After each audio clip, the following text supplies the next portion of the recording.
Aujourd'hui, je te raconte l'histoire La gardienne des rêves.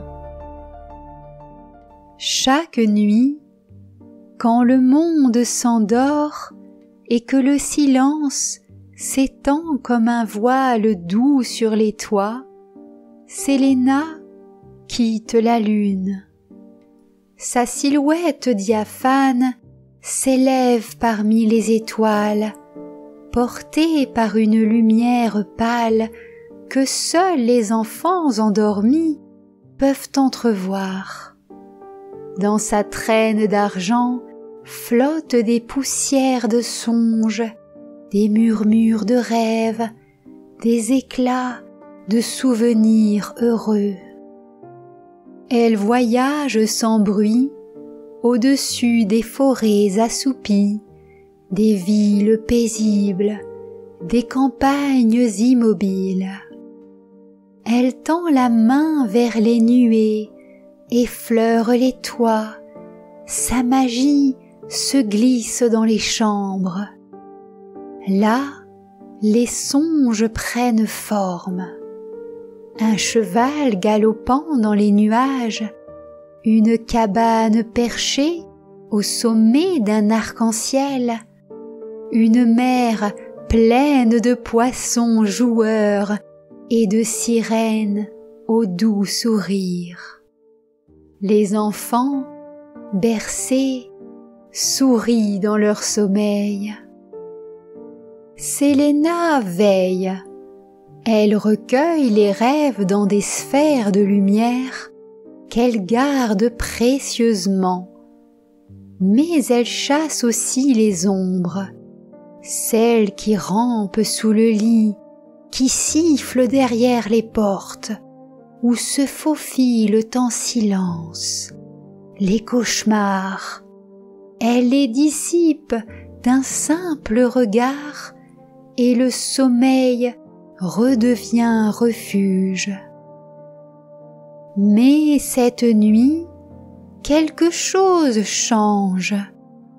Alors qu'elle plane au-dessus d'une ville, un vide l'attire, un espace froid, sans lumière, un creux dans le tissage du monde. Là où il devrait y avoir des rêves, il n'y a rien. Un enfant dort, mais sans couleur dans son sommeil, sans forme, sans chaleur. Un gouffre muet où la magie se désagrège. Séléna s'arrête, suspendue dans l'air. Elle tend la main vers cette absence étrange. Les filaments de lumière glissent entre ses doigts sans accroche. Aucun rêve ne veut naître ici. L'enfant s'appelle Arthur. Son souffle est calme, mais son cœur semble figé. Autour de lui, tout est éteint. Même la plus petite étoile de protection que chaque enfant porte en secret dans sa poitrine ne scintille plus. Alors, pour la première fois depuis des siècles, elle pose le pied sur la terre. La fée, légère comme une plume, se pose près de la fenêtre. Les rideaux frémissent à peine. Elle entre sans bruit, traverse la pièce d'un pas silencieux. Les murs nus ont perdu leur dessin. La boîte à musique ne joue plus, rien ne respire la vie. Elle s'approche du lit. Arthur dort, les paupières closes, les bras immobiles. Autour de lui, la magie ne circule pas. Les autres enfants rêvent de voyages, de rires, de bêtises. Lui, non, tout est gris. Alors, Séléna comprend. Ce n'est pas le sommeil qui manque, mais l'étincelle, celle qui ouvre les portes du rêve, l'espoir. Et quand l'espoir meurt, même la lune ne peut rien éclairer. Séléna reste immobile, le regard posé sur l'enfant silencieux. Il ne bouge pas. Il semble prisonnier d'un sommeil sans fin, sans passage vers le monde intérieur où naissent les merveilles. Autour de lui, la chambre s'efface. Les contours des objets deviennent flous, comme si l'oubli commençait à ronger les murs, les angles, les souvenirs. Elle sent la menace. Si ce néant s'étend, il effacera tout. Non seulement les rêves de l'enfant, mais bientôt son rire, sa voix, ses couleurs. Partout où la fée passe, la lumière change, un éclat doux qui se dissipe doucement. Les ombres reculent comme fuyant sa présence. Elle cherche ce qui a pu éteindre l'étoile d'Arthur. La maison est calme, presque figée. Elle explore les pièces. Dans le salon, une plante sèche dans son pot. Une photo renversée montre un Arthur souriant entre deux adultes qui semblent absents. Le cadre est fendu, rien ne respire la vie. Séléna ressent une forme d'oubli, plus vaste, plus profond que celui d'un simple rêve perdu. Arthur n'est pas seulement endormi, il a cessé d'attendre, de croire, de désirer. Elle remonte jusqu'à sa chambre et, doucement, ouvre sa main. Dans sa paume, une minuscule flamme vacille. Ce n'est pas un feu ordinaire, mais un fragment d'autrefois, une mémoire, celle d'un rêve très ancien. Séléna le souffle et il prend forme au-dessus de l'enfant. D'abord une lumière, puis une étoile, puis un monde. Un jardin suspendu où des arbres dorés chantent au vent.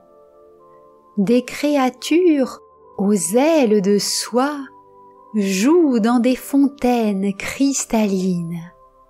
Ce rêve a appartenu à un autre enfant il y a longtemps. Un rêve fort, chargé de lumière. Mais l'éclat glisse sur Arthur sans l'atteindre, rien ne le touche. Séléna prend conscience que ce ne sont pas les rêves des autres qu'il lui faut. Ce qu'il faut réveiller, ce sont les siens. Elle ferme les yeux.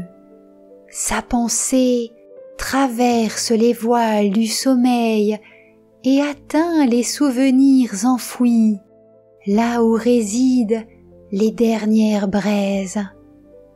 Elle cherche une image, un lieu, un moment, et elle le trouve.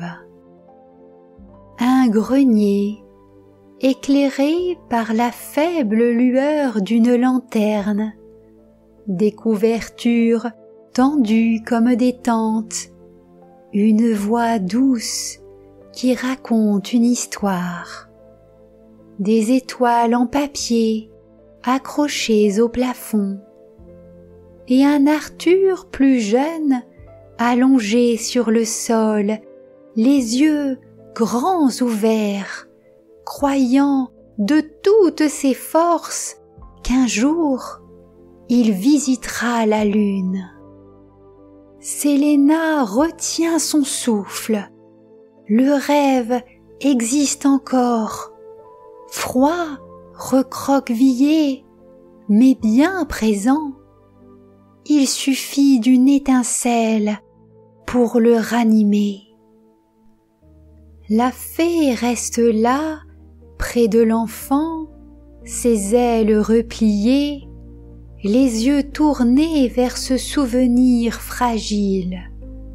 Le grenier, les tentes, les étoiles de papier, tout cela dort dans un coin reculé du cœur d'Arthur. Il ne s'en souvient plus, mais la trace est là, un fil fin, ténu. Il faut le tirer doucement, sans le rompre. Séléna déploie sa magie. Elle tisse le fil du souvenir, lente et patiente. Une à une, elle recrée les images disparues. Le vieux grenier s'étire dans l'ombre, les couvertures reprennent leur forme de cabane, la lanterne s'allume d'une lueur dorée. Le murmure d'une voix s'élève, celui d'un parent racontant une histoire d'astronaute perdu sur une planète de cristal. La respiration du garçon, jusque-là régulière et vide, change imperceptiblement, un frisson le traverse. Alors, la fée lui pose la main sur le front. Elle ne parle pas, elle envoie les images, les sensations, les sons directement dans le sommeil. L'odeur poussiéreuse du grenier, les couvertures douces, les étoiles de papier reprennent leur éclat. Et, dans ce rêve reconstruit, l'enfant ouvre enfin les yeux. Arthur est là, assis sous la tente, tenant une petite lampe entre ses mains. Il regarde autour de lui, étonné de revoir ce lieu oublié. Il touche le tissu, lève les yeux vers les étoiles suspendues. Elles brillent. Un éclat minuscule renaît au fond de son regard. Le rêve prend de l'ampleur. Une échelle, faite de lumière, descend du plafond du grenier. Arthur lève la tête. Tout est flou, mais son cœur bat plus fort. Sans comprendre pourquoi, il se lève et grimpe. Un barreau puis un autre. Le grenier disparaît sous ses pieds, remplacé par un ciel infini. Au sommet de l'échelle l'attend une mer de nuages, et plus haut encore, une sphère blanche immense, la lune. Séléna l'y guide, invisible mais présente. L'enfant avance, porté par une sensation nouvelle, quelque chose qu'il n'a plus ressenti depuis longtemps, de l'envie, de la curiosité, de l'émerveillement. Il marche sur la lune, sous ses pieds, la poussière scintille, tout est calme. Dans ce silence apaisant, il lève les yeux. Le ciel est plein d'étoiles qui, chacune, murmure une histoire. Et dans sa poitrine, l'étoile oubliée recommence à briller. Faiblement d'abord, puis de plus en plus fort, jusqu'à illuminer tout le rêve, jusqu'à repousser le vide. Et quand la fée s'élève pour repartir, le cœur de l'enfant est empli d'enchantement, de tendresse, de rêve et de magie.